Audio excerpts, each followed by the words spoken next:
Friends, நான் தான் பிரீதா செல்வராஜ். இன்னைக்கு இந்த வீடியோவில் நம்ம என்ன பார்க்க போகிறோம் அப்படின்னு பார்த்தீங்கன்னா 2025 டான்செட் எம்சிஏக்கான லாஜிக்கல் ரீசனிங் டாபிக் நம்ம பார்த்துட்டு இருக்கோம் இல்லையா. அதில் அடுத்த டாபிக் பிளட் ரிலேஷன். ஸோ அடுத்த பிளட் ரிலேஷனை பற்றி நம்ம பார்க்க போகிறோம். பிளட் ரிலேஷன்ஸில் எப்படி நம்ம கொஷின்ஸ் கேட்பாங்க, முதல்ல பிளட் ரிலேஷன்ஸ்னா என்ன, அதுலேருந்து எப்படி கொஷின் கேட்க வாய்ப்பு இருக்குது, அந்த மாதிரி அந்த கொஷின் ப்ராப்ளம் அதோட சொல்யூஷன் எப்படி கண்டுபிடிக்கிறது அப்படிங்கிற மாதிரியான டீட்டெயில் வீடியோ தான். ஓகே, வீடியோக்குள்ளே போகிறதுக்கு முன்னாடி நீங்கள் இந்த சேனல் சப்ஸ்கிரைப் பண்ணல அப்படின்னா சப்ஸ்கிரைப் பண்ணிக்கோங்க. ஓகே, ஸோ பிளட் ரிலேஷன் அப்படிங்கிறது நமக்கு வந்து நிச்சயமா ஒரு ஐடியா இருக்கும். ஏன் அப்படின்னா பிளட் ரிலேஷன் சிம்பிளா நம்ம நார்மலா ஜென்ரலா யோசிச்சு பார்த்தோம் அப்படின்னா நம்ம கூட இருக்க சொந்தக்காரங்க இருக்காங்க இல்லையா. ஸோ எனக்கு இந்த பர்சன் என்ன உறவு முறை வருவாரு அப்படிங்கிறத கண்டுபிடிக்கிறது தான் சிம்பிள் டேர்ம் இதுதான். ஓகேங்களா, சிம்பிளா இந்த பிளட் ரிலேஷனை பொறுத்த வரைக்கும் இப்படிதான் கேட்பாங்க. ஒரு பர்சனை வச்சுடுவாங்க, அந்த பர்சன் உங்களுக்கு என்ன முறை வருவாரு, என்ன உறவு வருவாரு அப்படிங்கிற மாதிரியான கேள்விகளை எழுப்புவாங்க. ஓகேங்களா, so in this session it depends upon a relation. You should have to have a sound knowledge of blood relation in order to solve question. So வந்து blood relationஸோட நாலேஜ், அதாவது உறவு முறைகள் உங்களுக்கு தெரிஞ்சிருக்கா இல்லையான்னு செக் பண்றதுக்காக இந்த கொஸ்டின். ஸோ வந்து நமக்கு இதுல 2 டைப்ஸா பிரிக்கிறாங்க. ஒன்று பெட்டர்னல் சைடு, இன்னொன்று மெட்டர்னல் சைடு. பெட்டர்னல் சைடு அப்படிங்கிறது வந்து ஃபாதர், அப்பா வீட்டு சைடு இருக்காங்க இல்லையா, அவங்கள சொல்றது. மெட்டர்னல் சைடு அப்படிங்கிறது மதர். ஸோ அம்மா வீட்டு சைடில் இருக்க உறவு முறை இருக்காங்க இல்லையா, அவங்கள பற்றி டீல் பண்ணுறது மெட்டர்னல் சைடு அப்படின்னு நமக்கு சொல்கிறாங்க. ஸோ இதுலேயே நமக்கு வந்து ஜென்ரேஷன்ஸ் இருக்குது பாருங்க. ஜென்ரேஷன் 1 என்ன டீல் பண்ணுது, ஜென்ரேஷன் 2 யாரை டீல் பண்ணுது, ஜென்ரேஷன் 3 யாரை டீல் பண்ணுது, 4 யாரை டீல் பண்ணுதுன்னு நம்ம தெரிஞ்சுக்கலாம். ஜென்ரேஷன் 1 பொறுத்த வரைக்கும் கிராண்ட் ஃபாதர். நம்ம இருக்கிறது இப்போ கரண்ட் ஜென்ரேஷனாக எடுத்துக்கோங்க. ஸோ நம்ம கரண்ட் ஜென்ரேஷன் 4th ஜென்ரேஷனில் இருக்கோமா, அப்போ வந்து நம்ம எல்லாரும் என்னவா இருப்போம், மதர், அதாவது நம்ம என்னவா இருப்போம் அப்படின்னா சன் டாட்டராக தான் இருப்போம். நமக்கு கீழே ஒரு ஜென்ரேஷன் இல்லை, நமக்கு இன்னும் மேரேஜ் ஆகலை, நமக்கு கீழே இன்னும் எந்த ஜென்ரேஷனும் ஸ்டார்ட் ஆகலை இல்லையா. ஸோ அதனால நமக்கு கீழே எந்த ஜென்ரேஷனும் இல்லை, நம்ம தான் வந்து ஒரு பேரண்ட்ஸ்க்கு சன்னாவும் டாட்டராகவும் இருக்கும். அப்போ நம்ம வந்து 4th ஜென்ரேஷன்ல இருக்கோம் இல்லையா. அதே மாதிரி நம்ம அப்பாவோட அண்ணா தம்பி கூட பிறந்திருப்பாங்கல்ல, அவங்கள வந்து நெப்யூ நீச் அப்படின்னு நம்ம சொல்லுவோம். இதுக்கு அடுத்த 2nd ஜென்ரேஷன்ல பார்த்தோம் அப்படின்னா கல்யாணம் ஆகி வர்றவங்க. இப்போ நம்ம அண்ணா இருப்பாங்க இல்லையா, நம்ம அண்ணா, நம்மளோட அக்கா, இவங்களுக்குலாம் கல்யாணம் ஆயிருக்கும் இல்லையா. ஸோ அவங்கள என்ன சொல்லுவோம், இப்போ நம்ம அக்கா இருக்காங்க, அவங்கள சிஸ்டர்னு சொல்லுவோம். இதே எனக்கு அண்ணா இருக்காங்கன்னா பிரதர்னு சொல்லுவோம். ஸோ இதே அண்ணாவோட ஒய்ஃபை என்ன சொல்லுவோம் அப்படின்னா சிஸ்டர் இன்லான்னு சொல்லுவோம். அக்காவுடைய ஹஸ்பண்ட் என்ன சொல்லுவோம் அப்படின்னா பிரதர் இன்லான்னு நம்ம சொல்லுவோம். ஓகேங்களா, அதே மாதிரி அதுக்கான ஜென்ரேஷன் நம்மளோட அம்மா, mother, father, uncle, and. Maternal uncle அப்படின்னா அம்மாவுடைய அண்ணா. ஓகேங்களா, இந்த சாதா அங்கிள் வந்து அப்பாவுடைய அண்ணா, தம்பி, அங்கிள்னு சொல்லுவோம். அவங்களுடைய இதே அப்பாவோட கூட பிறந்த அக்கா தங்கச்சியை ஆன்டின்னு சொல்லுவோம்.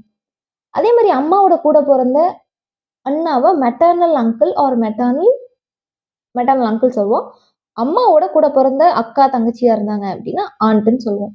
ஓகேயா, அதே மாதிரி நம்ம அம்மாவுடைய அம்மா அப்பா யாரு, ஸோ நம்ம அப்பாவுடைய அப்பா கிராண்ட் ஃபாதர், நம்ம அப்பாவுடைய அம்மா கிராண்ட் மதர். நம்ம அம்மாவுடைய அப்பா இருக்காங்க இல்லையா, அம்மாவோட அப்பா, அவங்க வந்து மெட்டர்னல் கிராண்ட் ஃபாதர்னு சொல்லுவாங்க. அம்மாவுடைய அம்மா இருக்காங்க இல்லையா, அவங்கள மெட்டர்னல் கிராண்ட் மதர், நம்ம அம்மாயி அம்மாச்சிலாம் சொல்லுவோம் இல்லையா, அவங்க வந்து மெட்டர்னல் கிராண்ட் ஃபாதர், மெட்டர்னல் கிராண்ட் மதர்னு வருவாங்க. இதே வந்து அப்பாயி, அப்புச்சி, அந்த மாதிரி அப்பா வீட்டு சைடு சொல்லுவோம் இல்லையா, ஸோ அதுக்கு வந்து கிராண்ட் ஃபாதர், கிராண்ட் மதர்னு ஜென்ரலாக வரும். ஓகே, இப்போ வந்து சும்மா ஜஸ்ட் இது வந்து ஒரு பேசிக்கான ரிலேஷன்ஸ், நமக்கு அதை பற்றி ஆக்சுவலி தெரிஞ்சிருக்கும் இல்லையா. எஸ், இப்போ வந்து கொஸ்டின்ஸ் எப்படி கேட்பாங்க அப்படிங்கிறத நம்ம பார்க்கலாம். ஓகே, இப்போ ஃபர்ஸ்ட் கொஸ்டின் பாருங்க. ஓகே, இப்போ ஃபர்ஸ்ட் கொஸ்டின் பாருங்க. B is brother of D. Okay, B is brother of D. D உடைய அண்ணன் யாரு, பி, அண்ணன் ஆர் தம்பி. ஓகேயா, நம்ம என்ன எழுதிக்கலாம், டி உடைய பிரதர். அப்போ யாரு, பி வந்து பிரதரா இருக்காரு, இவர் வந்து ஒரு மேல்னு நமக்கு தெரிஞ்சிருச்சா, பிரதர்னாவே மேல்னு தெரியும். அடுத்து ஹூ இஸ் சிஸ்டர் ஆஃப் இ. அப்போ யாரு, நம்ம ஹூ அப்படிங்கறத எப்படி படிக்கணும்னு சொல்லியிருக்கேன் இல்லையா, அப்போ ஹூ அப்படிங்கறத நம்ம மனசுல எடுத்துக்க கூடாது. டி இஸ் சிஸ்டர் ஆஃப் இ. அப்ப இ உடைய சிஸ்டர் யாரு? டி. அப்ப டிங்கிறவங்க யாரு? It's a female, right? So பொண்ணா பையனாங்கிறதும் நம்ம மேண்டேட்டரியா எழுதணும். ஓகே, சிஸ்டர் ஆஃப் யாரு? இ. இ உடைய சிஸ்டரா இருக்கார். அடுத்து E is brother of F. E is brother of F. அப்ப எஃப் உடைய பிரதர் யாரு? இ. அப்ப இவரு என்னவா இருக்காரு? மேல் பிரதர். இவரு என்ன பொசிஷன்ல இருக்காரு? பிரதர் பொசிஷன்ல இருக்காரு. யாருக்கு? எஃப்க்கு. ஓகேயா? அடுத்து how is F related to B. இப்போ எஃப் இருக்கார் இல்லையா, எஃப்ங்கிற ஒரு பர்சன் பிக்கு என்ன உறவு முறையா வராரு அப்படின்னு கேட்டிருக்காங்க. ஸோ இப்போ நம்ம கொஸ்டினை பாருங்க. பி இஸ் பிரதர், இவங்களும் சிஸ்டர் பிரதர். அப்ப இவங்களும் யார் வருவாங்க? இப்போ வந்து எஃப் உடைய பிரதர் தான் இ. இ உடைய அக்கா தங்கச்சி தான் வந்து டி. டி உடைய அண்ணன் தம்பி தான் யாரு? பி அப்படின்னு சொல்லியிருக்காங்க. அப்போ அண்ணா தங்கச்சி முறை வரும்போது இவரும் என்னவா வருவாரு? ஒன்னா அண்ணாவா வருவார், இல்ல தங்கச்சியா வருவார். ஏன் அப்படின்னா எஃப்ஓட ஜெண்டர் வந்து இங்க மென்ஷன் பண்ணவே இல்லைங்க. பாருங்க, பிக்கு பிரதர்னு மென்ஷன் பண்ணிட்டாங்க, டிக்கு சிஸ்டர்னு மென்ஷன் பண்ணிட்டாங்க, இக்கு பிரதர் அப்படின்னு. பிரதர்னா மேலு, சிஸ்டர்னா ஃபீமேலா. அப்ப எஃப்ங்கிறவங்க யாரு? பிரதரா சிஸ்டரான்னு தெரியல. அங்க வந்து மென் இருக்காங்களா உமன் இருக்காங்களா நமக்கு தெரியல.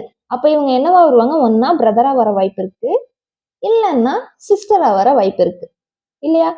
ஸோ இதுல வந்து ஆப்ஷன் வந்து brother sister, brother and sister, அடுத்து நன் கொடுத்துருக்காங்க. நம்ம ஆப்ஷன் என்னது? C, brother and sister. ரெண்டுல யாரா வேணா இருக்கலாம் அப்படின்ற ஒரு ஆன்சரை நம்ம கண்டுபிடிச்சிருக்கோம். ஸோ இங்க வந்து ஜெண்டர் வந்து மென்ஷன் பண்ணாதனால நம்ம வந்து இந்த பிரதர் அண்ட் சிஸ்டர் கொடுத்துருக்கோம்.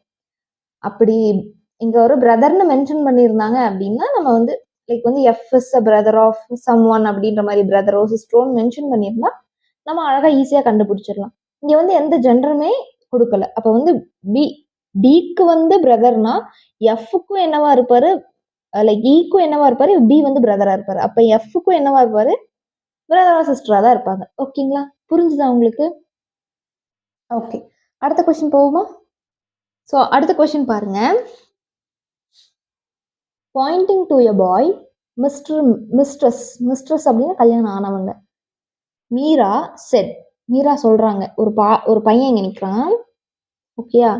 அந்த பையனை பார்த்து மீரா சொல்றாங்க என்ன சொல்றாங்கன்னு பாப்போமா?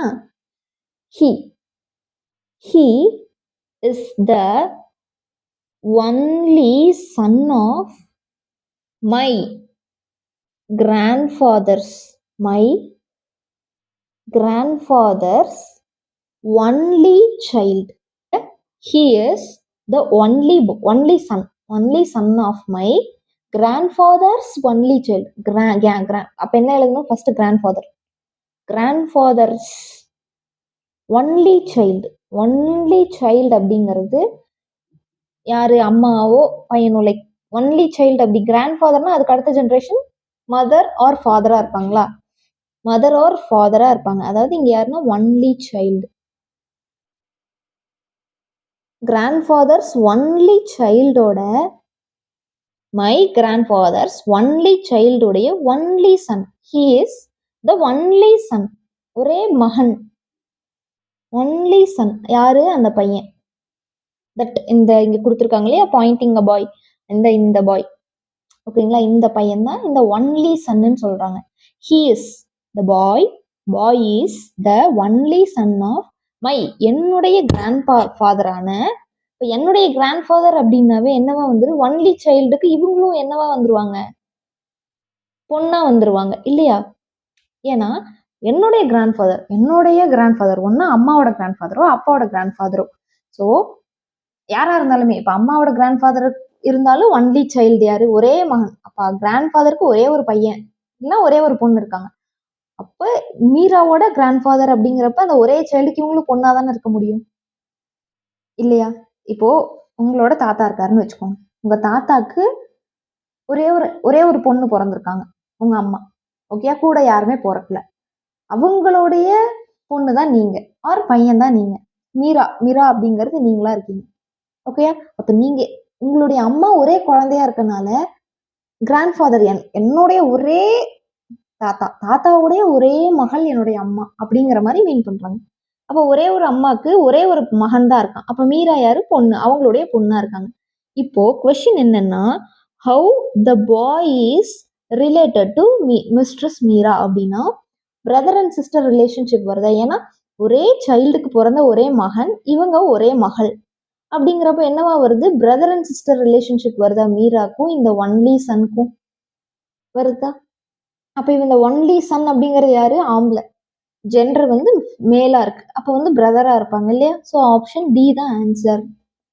புரியுதா உங்களுக்கு எப்படி கொஸ்டின்ஸ் வருது அப்படின்னு? நீங்க வந்து லைக் அவங்க கொடுத்துருக்கிற ஒரு சின்ன அந்த டபுள் கொட்டேஷன்ல கொடுத்துருக்காங்க இல்லையா? டபுள் கொட்டேஷன் மட்டும் உங்களுக்கு புரிஞ்சா போதும்.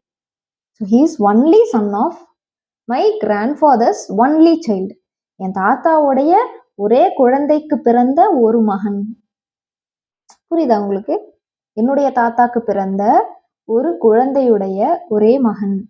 Only child, only Sun. நீங்க வந்து ஒன்லி சைல்டுன்னு கொடுத்தாங்கன்னா ஒரே குழந்தை, ஒன்லி சன் அப்படின்னா ஒரே மகன், ஒரு மகன். ஓகே, கூட மகள். மீரா வந்து என்னுடைய கிராண்ட் ஃபாதர் அப்படின்னு சொன்னால என் தாத்தாவோட பிறந்தவங்க. லைக் ஸோ அடுத்த கொஸ்டின் பாருங்க. Pointing at Govind. Govind point பண்ணி, ஓகே, அப்போ கோவிந்த் அப்படிங்கிறவர் ஒருத்தர் இருக்காரு. ஸோ இவரை பாயிண்ட் பண்ணி ஒரு கொஸ்டின் ரைஸ் ஆகுது. என்னன்னா, கோபால் செட், கோபால் சொல்றாரு, his father is my fathers only Sun. இந்த கோவிந்த் இருக்கார் இல்லையா? ஸோ இங்க கோவிந்த் எழுதிக்கலாம்.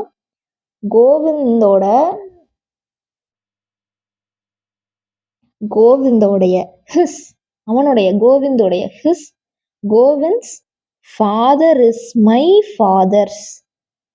அவங்க அப்பா, கோவிந்தோட அப்பா வந்து என்னுடைய அப்பாவுடைய ஒரே மகன். கோவிந்தோடைய ஃபாதர் இருக்கார் இல்லையா? கோவிந்த்ஸ் ஃபாதர் இஸ் மை, என்னுடைய அப்பா, என்னுடைய அப்பாவுடைய ஒன்லி சன், மை ஃபாதர். அப்பா வந்து இந்த அப்பாவுக்கு எத்தனை குழந்தைங்க இருக்கு? இந்த மை ஃபாதர்னு இருக்கு இல்லையா? இந்த மை ஃபாதருக்கு ஒரே ஒரு குழந்தை தான் இருக்கு. ஓகே, அந்த ஒரே ஒன்லி சன் இருக்கார் இல்லையா? அந்த ஒன்லி சன் யாருன்னா இந்த கோவிந்த். இந்த ஹிஸ் இருக்கு இல்லையா? இந்த ஹிஸ்ஸுக்கு வந்து கோவிந்த்னு நம்ம வச்சுக்கலாம். கோவிந்தோட ஃபாதர். இந்த ஒன்லி சன் யாரு? கோவிந்த்ஸ் ஃபாதர். அப்ப இங்க யார் வராங்க? கோபால். கோபால் எப்படி வந்துச்சு? ஏன்னா கோபால் தான் சொல்றாரு, மை ஃபாதர்ஸ் ஒன்லி சன், என் அப்பாவுடைய ஒரே மகன். அந்த ஒரே மகன் யாரு? கோபால். மை அப்படின்னு மீன் பண்ணியிருக்காருல, மை, என் அப்பாவுடைய ஒரே மகனான பர்சன் தான் கோவிந்த் அப்படிங்கிற ஒரு பர்சனோட அப்பா. இப்போ என்னோட அப்பாவுக்கு ஒரே மகன்னா அது யாரா இருப்பேன்? நானா தான் இருப்பேன். என்னோட அப்பா அப்படின்னா என்னோட அப்பா, என் அப்பாவுடைய ஒரே மகன் யாரு? நான். அப்ப என்னுடைய ஒரே மகன், அப்ப அவனுடைய அப்பா தான் யாரு?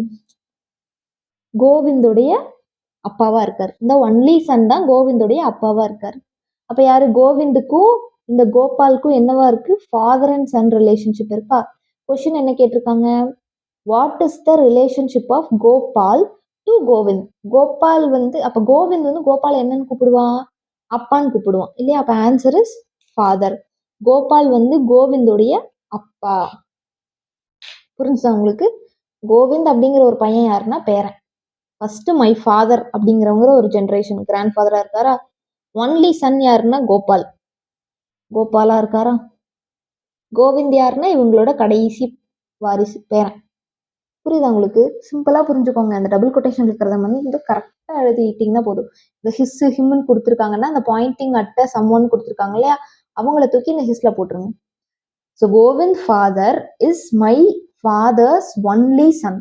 இதை மட்டும் நீங்க அண்டர்ஸ்டாண்ட் பண்ணி எழுதிட்டீங்கன்னா ஆன்சர் வந்துடும் சிம்பிளா. ஓகேயா? புரிஞ்சுதா? அடுத்த கொஸ்டின் போவோமா நம்ம? ஓகே, ஸோ அடுத்த கொஸ்டின் பாருங்க.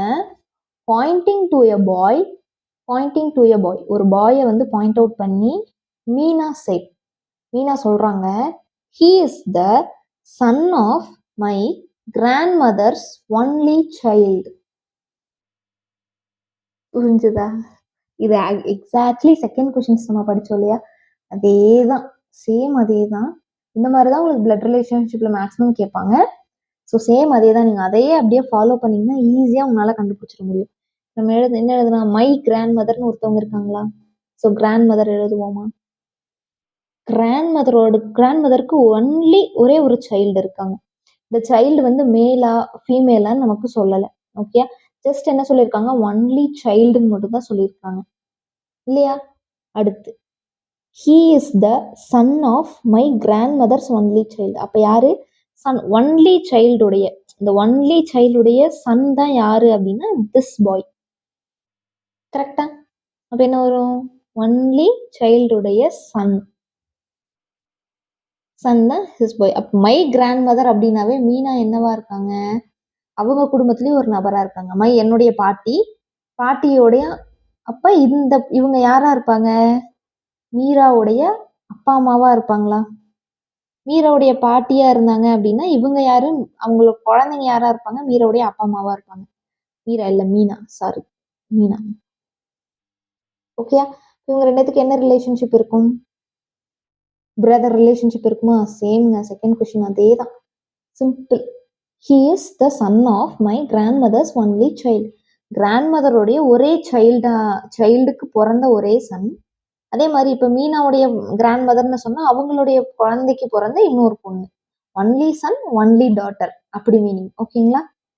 ஓகே. அப்போ இவங்க என்ன ரிலேஷன்ஷிப்ல வராங்கன்னா பிரதர் அண்ட் சிஸ்டர் ரிலேஷன்ஷிப்ல வராங்களா? So the option A is answer. ஓகேங்களா?